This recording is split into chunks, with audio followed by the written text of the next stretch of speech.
Homage to fundamental teacher Buddha Shakyamuni. Homage to wisdom warrior Manjushri. Homage to all lineage benevolent masters. The Dharma, infinitely profound and subtle, is rarely encountered, even in a million eons. Now we are able to hear, study, and follow it. May we fully realize Tathagata's true meaning. In order to liberate all sentient beings, generate supreme bodhicitta. Below, we teach the words of my perfect teacher, teaching the uncommon preliminaries. Today, we teach the classification of refuge. We have already introduced that taking refuge in the three jewels first requires having sufficient faith. Faith includes pure faith, eager faith, and irreversible confident faith. These three kinds of faith are indispensable. This principle was already introduced in our previous class. Below, we teach the second point, the classification of refuge. Refuge with such sincere faith is also divided into three types according to different motivations. There are three types of refuge. Everyone must definitely, absolutely understand this point clearly.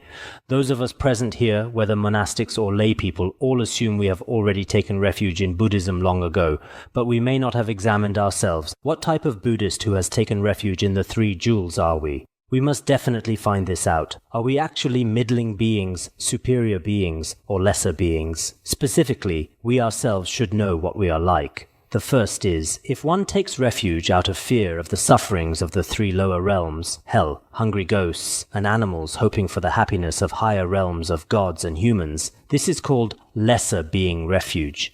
Some people fear falling into hell, hungry ghost, or animal realms in their next life, and experiencing the limitless sufferings of the three lower realms. They themselves wish to seek the happiness of heaven and the happiness of the human realm. To obtain such happiness and avoid the sufferings of lower realms, they take refuge in the three jewels. This is called lesser being refuge. Such people should be quite numerous in the world now. I see some Buddhists who don't particularly value the next life. In this lifetime, they think of avoiding some fears and terrors and obtaining some worldly happiness. For example, thriving business, family peace, or obtaining promotions and wealth, etc. Taking refuge for such purposes may be inferior even to lesser being refuge. So sometimes I see temples crowded with people. Many are Buddhists who have taken refuge, and some also like to get refuge certificates frequently. But when you get a refuge certificate, many do so for some happiness in this life, to avoid some sufferings in this life. In such cases, it basically cannot be included in genuine refuge. So in the future, when we teach others about the three refuges and 5 precepts, we must understand these principles clearly. Whether you are a monastic or lay person, how did your initial refuge in Buddhism come about? Each person should examine their conscience. What state are you in now? This point must definitely be clarified. The second is, if one recognizes that whether born in samsara's higher or lower realms, one cannot escape the nature of suffering, and to escape all sufferings of samsara and attain the peaceful state of nirvana, one takes refuge in the three jewels. This is called middling being refuge. Through study, through hearing, contemplating, and practicing, you know that whether reborn in the 3 lower realms or 3 higher realms, all are inseparable from suffering. When we taught the sufferings of samsara, before everyone knew there is no happiness in the 3 realms. Just as there are no delicacies in an unclean toilet, all of samsara is suffering. To escape such suffering and take refuge in the 3 jewels, this is called middling being refuge. Some people may want to go alone to the pure land of bliss, wanting alone to obtain some merits of pure realms. The goal of taking refuge in this way is actually to obtain liberation for oneself, not wanting to experience suffering oneself. This type of refuge practitioner should also be quite numerous. This is called middling being, not the highest level. So what is the best? The third is, if one directly sees all beings sinking in the vast boundless ocean of samsaric suffering unimaginable various profound hardships and oppressions, and to establish them in the omniscient, supreme, true, perfect enlightenment, and takes refuge, this is called great being refuge. This is what we need. If you see limitless beings all sinking in the ocean of suffering, they are truly very pitiful, and we cannot generate the intention for ourselves alone to obtain liberation. but should establish all beings in the supreme perfect great enlightenment and take refuge in the three jewels. This is genuine refuge. Taking refuge in the three jewels itself indeed has extremely great merit. In this world, there is nothing more important. As it seems to say in the Itivuttaka, the most supreme are three, Buddha, Dharma, and Sangha. The most profound objects are three, namely Buddha, Dharma, and Sangha. Through generating pure faith, one can see the most supreme Dharma. The sutra teaches this way. If one generates truly pure faith toward the three jewels, one can see the incomparable Dharma in this world, the most profound Dharma. For us, taking refuge in the three jewels is extremely fortunate. It should be said to be the greatest attainment in this world. But among these, the most important is taking refuge for the benefit of all beings, rather than obtaining liberation for myself alone, or obtaining happiness in divine and human realms for myself in the next life. As Buddhists, we must definitely understand this point clearly. Among these three kinds of motivation and three kinds of refuge, we must have the great being motivation of hoping to establish limitless beings in the perfect enlightenment and take refuge.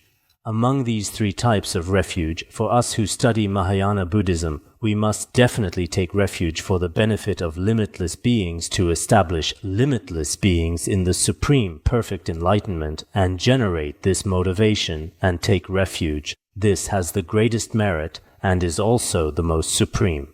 As taught before in the Flower Ornament Sutra, eliminate all mental poisons, contemplate and cultivate supreme wisdom, not seeking happiness for oneself, but wishing all beings to be free from suffering.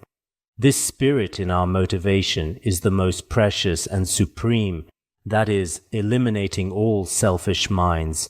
Selfish minds that are like poison while constantly contemplating benefiting all limitless beings in the world, not seeking happiness for oneself, but benefiting and helping all beings be free from suffering and attain happiness. This kind of mind is most supreme. The happiness of higher realms of gods and humans may temporarily seem like happiness, but actually doesn't transcend the category of suffering. One day, after the good karmic fruits of higher realms are exhausted, one will again fall into the three lower realms to suffer. There's a story in the Sutra of Parables from before. In one place there were 100,000 monks. Among them, 50,000 monks were arhats, who had attained fruition, and 50,000 had not attained fruition. An elder developed faith in them and, wanting to obtain happiness in divine and human realms, made offerings to them. Among them, a great master with high realization said during the final dedication, "The offering you made today actually created great negative karma." Many others didn't understand why offering to so many monks would create negative karma. Could he have spoken wrongly? Actually, it wasn't wrong. Later, he explained in detail because he made offerings to obtain divine and human realms. Temporarily, you obtain merit in divine and human realms, but ultimately you still fall into lower realms. Therefore, this kind of motivation and offering feast is not very excellent. So, the key for us now is when creating merit or doing any virtuous deeds, we shouldn't seek happiness for ourselves or seek for ourselves in the future, but should wish for beings to benefit. This kind of motivation will indirectly benefit ourselves too. So we absolutely cannot pursue momentary happiness in higher realms. If it's only for oneself alone to attain the peaceful, blissful nirvana of Shravakas and Pratyeka Buddhas, without benefiting the limitless beings who since beginningless time have been our parents and now sink in the ocean of samsaric suffering, this is truly unreasonable. Indeed, limitless beings have all been our parents. Now they all sink in the ocean of suffering, while I want to happily obtain liberation myself. This doesn't make sense. Hoping all beings can attain Buddhahood and taking refuge in the three jewels is the bridge to immeasurable merit of great beings. So we should naturally cultivate great being refuge. Therefore, in Nagarjuna's precious garland of the middle way, it says, beings are limitless, benefiting them is likewise. Because the realm of beings is limitless, if we wish to help these beings and contemplate, generate motivation, and practice the six perfections, then it's merit. This kind of virtue is also limitless. Why is the merit of generating motivation so great? Because the object of focus is limitless. The power of our motivation or its merit is also boundless. So everyone present should understand during the refuge process what kind of merit refuge actually has. This point must definitely be known. If we ourselves don't have such motivation and always take refuge for our own benefit, it may not become especially great merit. Perhaps like the example I just gave, it instead becomes a cause for the three realms. There's a sutra called Sutra on the Samadhi of the Four Youths. This sutra says, what happiness is there in the three realms, repeatedly flowing and turning in birth after death, again more birth, increasing continuous suffering. Continuously wandering in samsara has no great meaning. Therefore, we must cut the root of samsara and generate supreme bodhicitta to take refuge.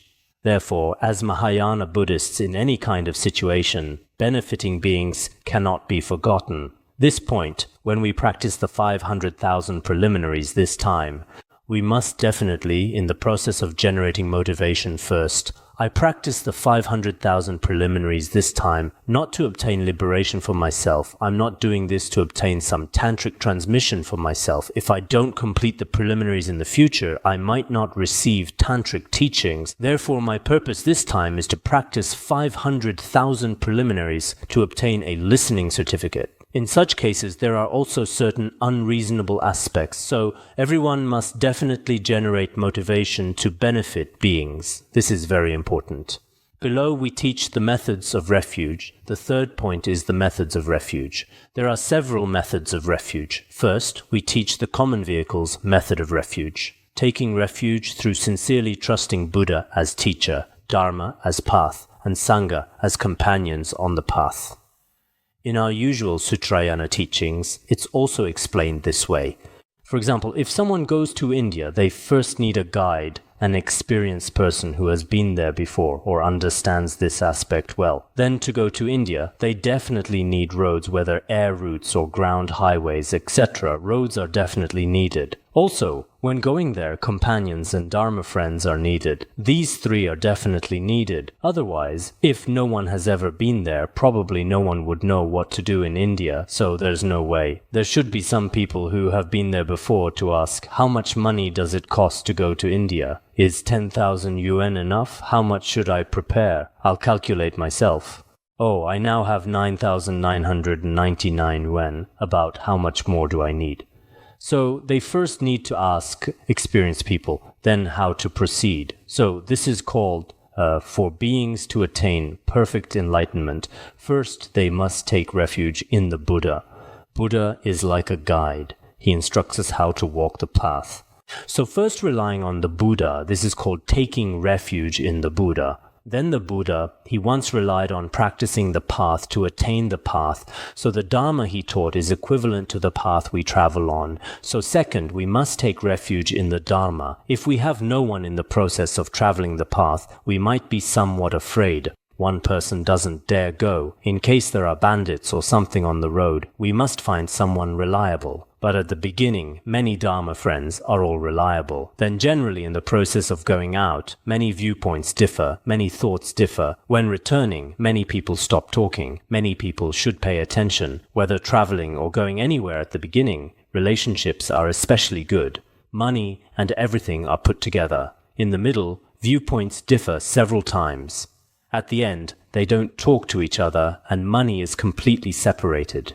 So companions and Dharma friends are very important. Similarly, on the long path of Bodhi to practice, we need the support and cooperation of the Sangha. Without the Sangha, we cannot proceed alone on the path to Bodhi. Therefore, the Sangha is like companions. This is in our common vehicle. Generally, the three jewels are taken refuge in this way. The common vehicle is like this. Then, the uncommon vehicle, generally in the action and conduct tantras of Vajrayana, through offering to the Guru with the three doors. Since Guru is the source of all blessings, then relying on the deity, whether Manjushri or Avalokiteshvara, since the deity is the root of all accomplishments, and taking refuge in Dakinis, since Dakinis are the root of all activities. These three are called the three roots, taking refuge through the three roots as companions. This is the uncommon secret mantrayana. Then the supreme skillful means vehicle of Vajra essence, namely Mahayoga and Anu Yoga. In these tantras, through purifying channels appearing as Nirmanakaya, which is our so-called Sangha jewel, then purifying wind, generally the moving wind is purified just now with channels. We said the channels of places are purified. After wind is purified, Sambhogakaya and Dharma jewel can be manifested then after magnificent essence drops are purified. Dharmakaya and Buddha jewel can appear taking refuge through this method. Of course, specifically, if you want to understand in detail in a guide to the words of my perfect teacher that we translated before, there are also partial explanations. This is how it's taught in the Vajra essence vehicle, the ultimate non-deceptive true nature Vajrayana, namely in the supreme Dzogchen Nyingtik school. The essence emptiness in the mind streams of the Refuge Field's noble assembly is our so-called Buddha jewel. The nature clarity is the Dharma jewel, and compassion's pervasiveness is called the Sangha jewel. That is, essence emptiness is Dharmakaya, nature clarity is Sambhogakaya, and compassion's pervasiveness is Nirmanakaya. In Guru Rinpoche's Khandro Nyingtik, there are uncommon pith instructions teaching this. The great wisdom, where these three aspects are indivisible, we cultivate repeatedly and with determination to generate this wisdom in our mind streams, relying on this method to take refuge. This is called the Supreme Dzogchen method of refuge. So when we recite refuge verses, whether from the Longchen Nyingtik verses, True Three Jewels, Sugatas, Three Roots, this verse can also be recited, or from Illuminating the Path to Liberation, Namo Guru Dewa Dakini Ye. This can also be recited. According to your different situations, whichever one, but we hope it's best if studying the words of my perfect teacher. Some say they've already practiced with the Jonang school, some say they've already studied with the Gelug school, some say they've already studied with other schools. Of course, if you've studied, that's also very good. I praise this. But in the future, if we want to listen to Supreme Dzogchen Tantric teachings, it's best to follow Venerable Longchenpa's lineage, namely Patrul Rinpoche's Longchen Nyingtik school. Completing the Longchen Nyingtik school's 500,000 preliminaries is best. This is my thinking. This is my personal thought. I'm not saying that completing other practices cannot represent this. I'm not saying this. I don't dare say this either, but my thinking is because each lineage guru's blessings, each lineage guru's accomplishments sought, these are all somewhat different. In some concepts there are still differences. So even if one has practiced preliminaries of other schools before this time, we have a different connection, a different auspicious circumstance. So it's best to use the Longchen Nyingtik school's 500,000 preliminaries, or omniscient Mipham Rinpoche's Illuminating the Path to Liberation, 500,000 preliminaries. In this way, I completely personally am especially familiar with this Dharma lineage. I feel that if completing practice with such liturgy and lineage, all aspects might be especially excellent. I have this thought. Of course, if you others feel that completing with other practices is also not unacceptable, as long as the Dharma is pure and not with personal. Nowadays there are such personal, for example, some so-and-so guru who randomly wrote a liturgy himself. This I truly cannot guarantee. One must pay attention. After all, refuge methods have been clarified. Next, we must clearly visualize the refuge field and cultivate genuine refuge. Next, when we practice the actual 500,000 preliminaries, it's best to visualize the refuge field. When visualizing, if one has the ability, visualize everything step by step. If one truly has no ability, you yourself think, in front of me on a 5-branch tree there is Guru Rinpoche who embodies the 3 jewels, Dharma jewel, Sangha jewel, etc. Visualize like this. No matter what, you must definitely complete the 100,000 refuge recitations in the 500,000 preliminaries. Everyone present.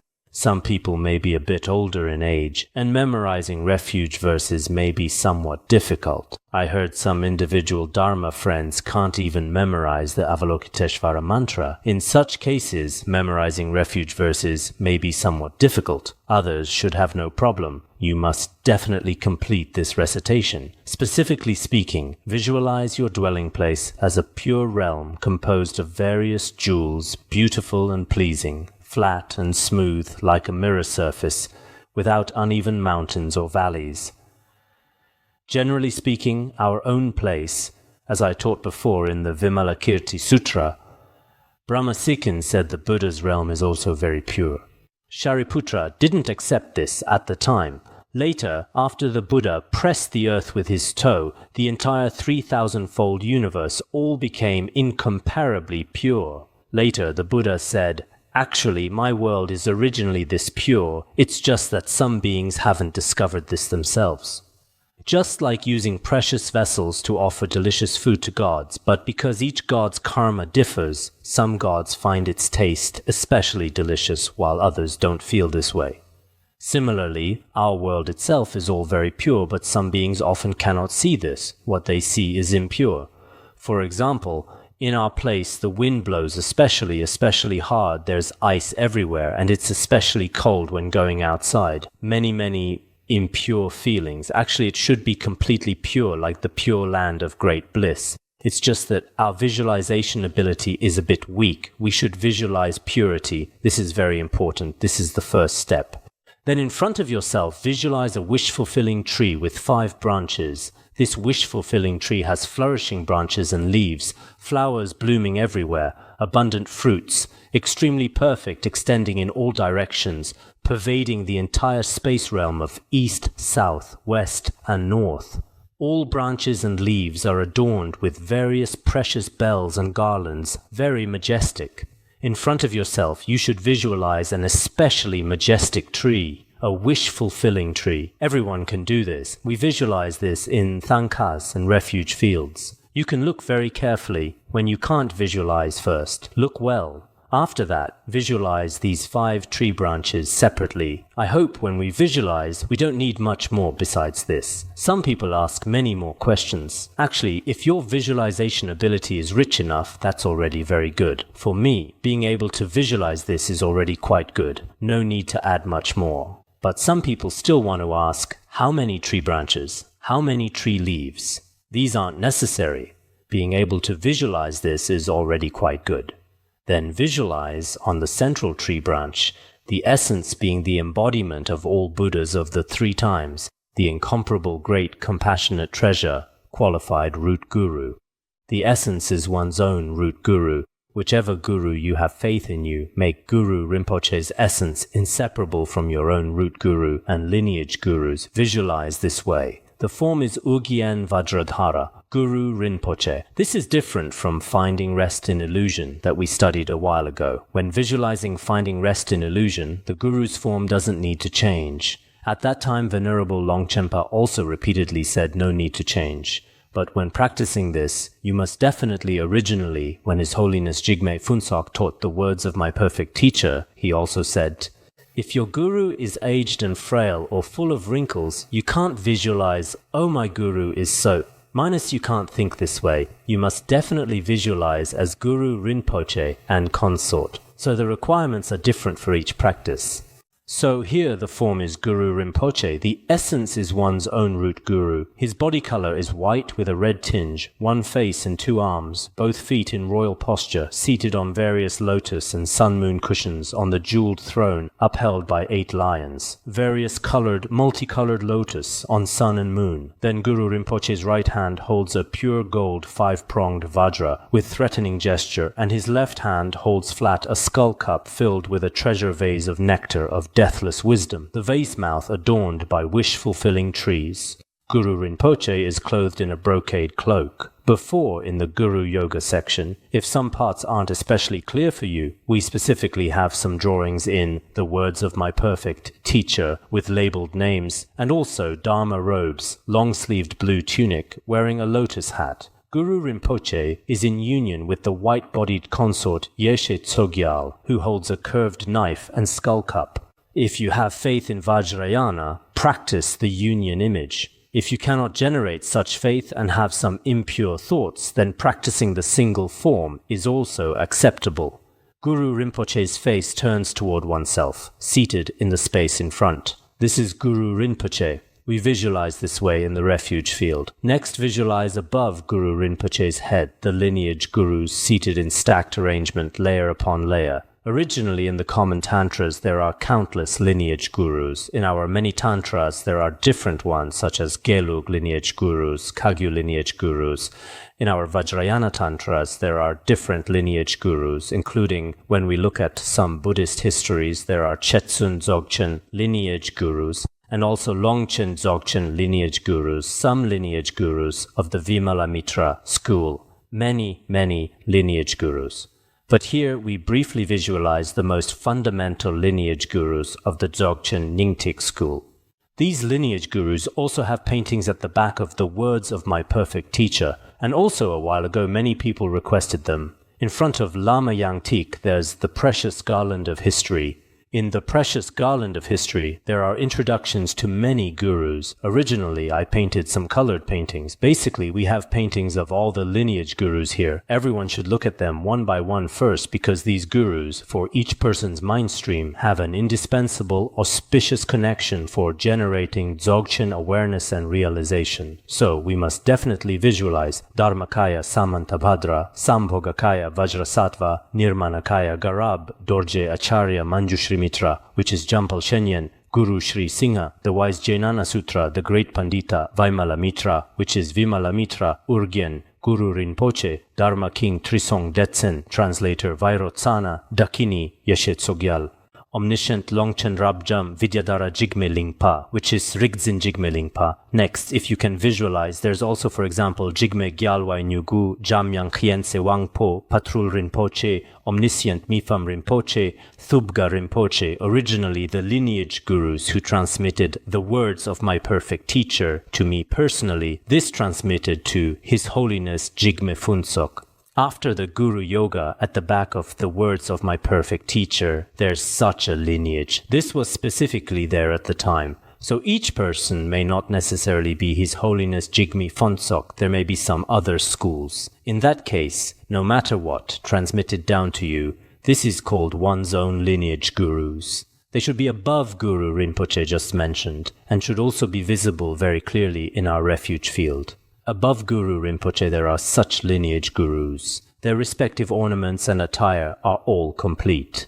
The seat cushion of the upper guru doesn't touch the head of the lower guru. These lineage gurus are seated in stacked arrangement like this, surrounded by inconceivable assemblies of deities and the 4 tantra classes, dakinis and heroes, surrounded by vast boundless dakinis and dharma protectors. Around the entire lineage gurus, countless and boundless, surrounding all around. Visualize this way. This is what we teach about the center. In summary, it's very easy. The essence is the root guru. The form is Guru Rinpoche with some lineage gurus above. This is what should be visualized on the central tree branch. Then visualize on the front tree branch around fundamental teacher Buddha Shakyamuni, surrounded by the 1,002 Buddhas of the fortunate Kalpa and Buddhas of the 10 directions and 3 times. They are all in the attire of supreme Nirmanakaya form. With crown protuberance on the head, wheel treasures on the feet, etc., possessing the 32 major marks and 80 minor signs, both feet in Vajra posture, body colors of white, yellow, red, green, blue, 5 colors, bodies radiating inconceivable light. This is what we teach about the front tree branch. On the front tree branch, according to different sutras, some sutras teach about the 1,000 Buddhas of the fortunate Kalpa, some sutras teach about 1,002 Buddhas. In our refuge field, the front represents the 1,000 Buddhas. Future, past, present, 3 Buddhas, only 3 Buddhas are painted. Everyone should understand clearly. These are all in supreme Nirmanakaya form, just like Buddha Shakyamuni's attire, all possessing the 32 major marks and 80 minor signs completely. Very majestic bodies, bodies also emanating immeasurable light. On the front tree branch, visualize like this. This represents the Buddha jewel. The Guru Rinpoche in the center just now represents the Guru who is inseparable from the Buddha jewel. Taking refuge in the Guru means the Guru. Then visualize on the right tree branch Manjushri, Vajrapani, and Avalokiteshvara. These three we call the three protectors. Led by the three protectors, the 8 great bodhisattvas surrounded by Mahayana noble assembly. Their body colors are white, yellow, red, green, blue, appearing in the 13 ornaments of perfect Sambhogakaya attire. This is the Sangha jewel. Their feet stand in equal posture. On the right side are Mahayana, Avalokiteshvara, Manjushri, and also Ksitigarbha, Maitreya, Nivarana Viskambin, etc. All these bodhisattvas are visualized on the right tree branch. In our refuge field, this is clear at a glance and very easy to see clearly. Then visualize on the left tree branch Shariputra and Maudgalyayana, the 2 principal Shravakas, surrounded by Shravaka and Pratyeka Buddha noble Sangha. Pure white body color, wearing the 3 Dharma robes, holding staffs and alms bowls, both feet standing. On the left tree branch, visualize Shravakas, Pratyeka Buddhas, and other Hinayana Sangha. This represents the Sangha. These 2 sides in our refuge in the 3 jewels. Refuge in the Sangha jewel is like this. Next, visualize on the back tree branch, mainly Dharma text volumes stacked layer upon layer in golden glittering shelves. At the very top center are displayed the 6,400,000 verse Dzogchen Tantras. All the volume labels face toward oneself. From the text volumes emanate immeasurable light radiating in all directions, emitting the natural sound of alegale. What we often call the sounds of vowels and consonants. Oma e, I, u, rira, lila e, I, o, am, aka, kaga, ha, naka, cha, ja, ja, nyata, ta, dadhana, ta, dadhana, pa, fa, babhama, yara, lawa, shaksa, sahaksa. These 50 letters are letters with great blessings. So from the text volumes in the back, such sounds emanate, and radiating light in all directions. We should visualize this. We usually visualize this way. In all the gaps between these tree branches are wisdom protectors and karma protectors. Among them, male protector deities uniformly face outward, accomplishing and protecting the practice of authentic Dharma, dispelling adverse conditions and obstacles, and prohibiting external various obstacles, attacks, etc. from entering internally. In our refuge field, we can also see some protector deities. Male protector deities face outward. They serve a protective function. All external obstacles and adverse conditions are not allowed to enter. This is their function. Female protector deities face inward. They accomplish the activity of internal accomplishments not being lost externally. These activity protector deities all possess limitless merits of wisdom, compassion, and power. Moreover, these protector deities are also extremely loving toward us. Visualize them all as genuine guides for beings with no difference from Buddha Shakyamuni and Guru Rinpoche. Actually, whether karma protectors or wisdom protectors are all manifestations of the Buddha. If we teach Guhyagarbha Tantra, they are all manifestations of activities. So we should know that all protector deities and yidams are all manifestations of the principal deity. When everyone practices refuge, you must definitely be able to visualize. If you yourself find it difficult to visualize all 5 objects at the same time, then for a while, visualize the central Guru Rinpoche for a while. You can visualize the left Sangha for a while, the right Sangha for a while. Visualize the text volumes in back for a while, the Buddhas of 3 times in front. While reciting, visualize. It's best to recite in retreat style. When we recite refuge verses, the objects of visualization are these. Then when I take refuge, what should I think in my mind? This is most crucial, because we take refuge. Why do I want to take refuge? Refuge means all of myself, my body and my life. I entrust everything to you. This kind of life refuge, we sometimes call it dedicating life to the Buddha. Compilation of different stories in sutras and vinayas teaches this way. All who dedicate life to the Buddha do not go to the 3 evil paths. They receive blessings among gods and humans, later attaining the realm of nirvana. Here it teaches that if we dedicate life to the Buddha, dedicate life to the 3 jewels, then we don't fall into lower realms and can obtain merit in divine and human realms. So we must wholeheartedly take refuge in the 3 jewels. With what kind of mindset do we take refuge? This is very important. The purpose of refuge is to benefit limitless beings. Everyone present, this thought is extremely important. We must definitely, when we practice preliminaries this time, don't. When you took refuge before, oh, for my physical health. Namo Guru Dewa Dakiniye Lamaye Dan Khandro Tsunam Dang.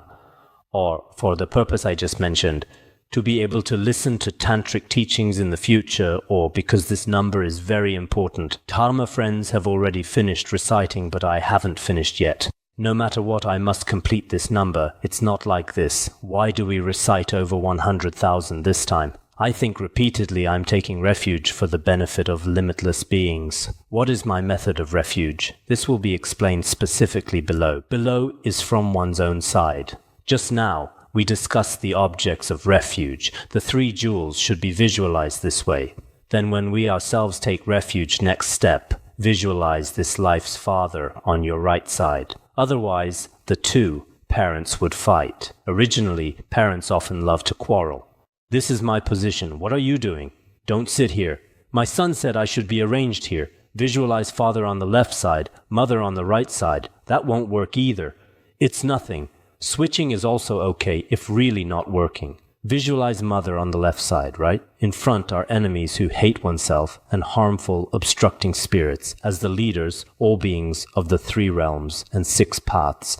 Like people gathered in a grand assembly on earth, they gather together. Everyone faces the refuge field, palms together, 3 doors respectfully, bodies beginning to prostrate respectfully. Speech reciting refuge verses, mind single-pointedly, silently reciting. So when we visualize, this is very important. Everyone must definitely include your own parents because they are sources of kindness. A guide to the words of my perfect teacher and other preliminaries also teach in this lifetime we must definitely have gratitude toward our own parents. Visualize left and right sides this way. Then, in front of yourself, those with the worst relationship, who often the other day a Dharma friend said, I'm practicing preliminaries, but recently there are too many people with bad relationships with me, so in front of me are all a group of Dharma friends. Today another one was added, because she said she quarreled with another person, every day quarreling with someone. After quarreling, she again puts them in front of herself to visualize no choice. What she said is also right, whatever is possible. So we must definitely visualize ourselves. Indeed, this is not a joke. I hope our present Dharma friends, perhaps some people are good to everyone. Having no one with bad relationships, in that case, you can just visualize beings of the 6 realms of samsara in front. No need to individually visualize a particularly important person in front. If in this lifetime there are some obstructing spirits creating obstacles for your body, or in your practice process there are some obstructing spirits creating obstacles, they can be visualized in front. Or in your life process, those with the worst relationship with you who slander you for no reason, harm you for no reason, these people you must definitely visualize in front of you. Because when you prostrate to the 3 jewels, prostrating behind them makes you happier in your heart. So you must definitely visualize them in front of yourself. Then physically prostrate, verbally, respectfully recite the refuge verses below. Mentally visualizing is most important. This must definitely be done. When everyone visualizes, as ordinary people, we may not be very clear every day, but you should at least sit for 1 session and visualize once. We must definitely, today I recite refuge verses not for any other purpose. Below we should visualize like this. So what should we visualize? From now on, whether I rise or fall, whether suffering or happiness, good or bad, sickness or pain, except for you, Guru and 3 jewels, there is no other refuge, protector, lord, ally, object of hope, or place of refuge. This is very important. If we truly have an especially devout heart before the Guru, 3 jewels, and Refuge Field. Anyway, from now on, I entrust everything to you. The other day, there was a leader who usually treats me poorly. Once, when they had a conflict with locals, they asked me to go speak to the locals. Usually when we build schools, at this time he ignores me. He often keeps distance from me. Then that day, having no other choice, he called me to go persuade the common people. That day, he had great faith in me. I entrust everything to you. So we truly, before the 3 jewels, everything depends on you, whether I suffer or am happy. Truly generating such a mind in our hearts is very difficult. if we don't have such especially devout and sincere hearts. Many people sometimes verbally say they take refuge in the three jewels, refuge in Buddha, refuge in Dharma, refuge in Sangha. Many people say this, but in their hearts, I depend on you for everything. Everything relies on you. Besides the three jewels, I have no other refuge in this world. With such a mindset we recite, this time I hope in terms of quality, on one hand benefiting beings, on the other hand wholeheartedly. Everything is these key words. I hope everyone definitely contemplates them repeatedly. Otherwise, the effect of our refuge recitation may not be very good. Here it also teaches, besides you there is no other protector, no other place of refuge. Therefore, from today until attaining the fruit of Bodhi, I wholeheartedly, sincerely entrust myself completely to you. In accomplishing any matter, I neither ask my father, nor consult with my mother, nor make my own decisions. I completely depend on you, Guru and Three Jewels.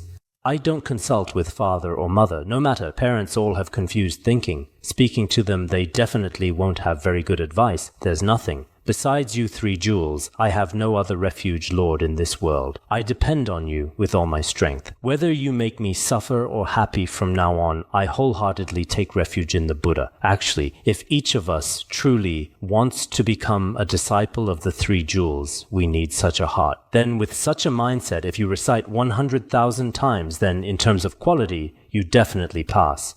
Otherwise, before, His Holiness Jigme Phuntsok also taught that generally speaking, the 500,000 preliminaries are best practiced in retreat style without other distractions, truly in a relatively quiet state every day. At the beginning, generate Bodhicitta, then when reciting, single-pointedly place some Refuge Field tankas in front and make some offerings before the Refuge Field.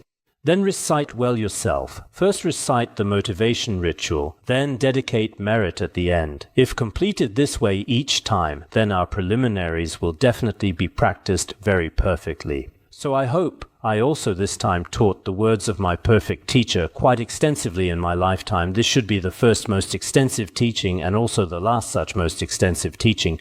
We present people must definitely put effort into this, such a mindset to offer everything to you, diligently practice for you. Besides you, there is no other place of refuge or hope. With such utterly sincere and intense mind, recite the refuge verses below, very devoutly. Besides you Three Jewels, I have no other place to depend on. For the benefit of beings, I wholeheartedly take refuge in the Three Jewels. In summary, with such a mindset, begin reciting the refuge verses. If reciting the refuge verses in Tibetan, Konchok sumdang pakpetsa sumla, salung tigle rangjik changchup semngo rangjik tukje kilkorla, changchup nyampar bardukyapsu chi, in the true Three Jewels, noble three roots, channels, energies, essence drops, and natural bodhicitta, in the mandala of essence, nature, and compassion, I take refuge until attaining bodhi. Reciting this 100,000 times is also acceptable, or from illuminating the path to liberation, Namo Guru, Dewada Kiniye, Lama Yidam Khandrot, Sonam Dang Sangye Chodang Pakpo, Gendunla, Dadak Drukpe Ke Bukyapsuchi. Reciting with this, I think many people may be more familiar with this one. This is also acceptable. There's no great difference. In summary, we must definitely start from tomorrow. All of us who listen to recordings and study group members must definitely complete 100,000 refuge recitations. Our on-site Academy Dharma friends must definitely complete 100,000 refuge recitations recently. If conditions and circumstances permit, everyone should do it in retreat style. If retreat is really impossible, each class should complete it collectively. In summary, we must definitely complete 100,000 recitations. Our Nying Mapa's many lineage gurus and lineage gurus of other schools of Tibetan Buddhism especially emphasize this. Now, very few people say they don't emphasize it, but they have another way of teaching, another way of doing. This is beyond our imagination, including Patrul Rinpoche, Mifam Rinpoche, our His Holiness Jigme Phuntsok, etc. Many great masters never transmitted any teachings without truly practicing the 500,000 preliminaries. So I hope everyone present this time must definitely, not just in quantity, but try our best to pass in quality. recite 100,000 refuge verses. During each session, recite refuge verses with all your heart and effort. The total number added up should at least complete 100,000. You see, these are Patrul Rinpoche's Vajra words. Now, many people have different sayings. I think they're unreasonable. The words of my perfect teacher says at least recite 100,000. It doesn't say at least have you recite a few hundred, and that's enough. So, although this takes some effort, I think if we want to attain liberation, we definitely need to put in some effort. If you don't put in effort, although your life may have passed 70 or 80 years, your practice may not be very good. I see Geshe Chikawa said this. He said if you don't truly practice, even if you live 60 years, some of this time is wasted for food and drink. Some is wasted for your own sleep. Some wasted for stopping illness and pain. Is there even 5 years of true practice? For example, if someone lives 60 years, when they reach 60, summarizing their whole life, do they have 5 years of true practice?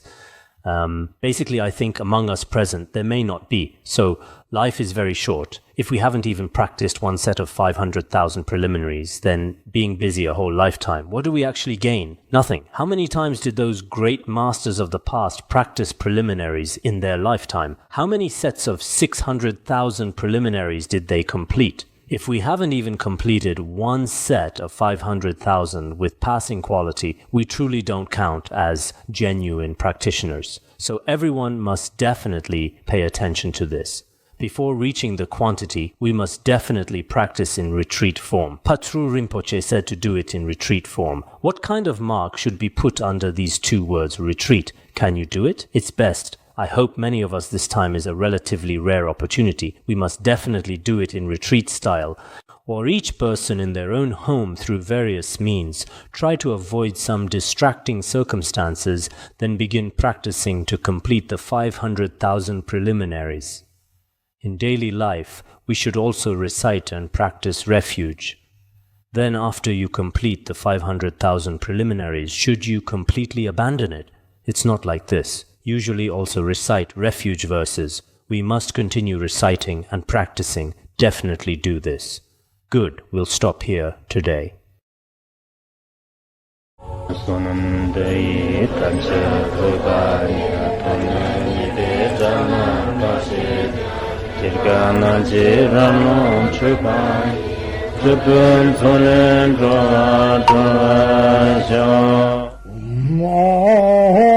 Bandara Badma Sadarda Bandara Badma Sada Bandara Badma Sadarda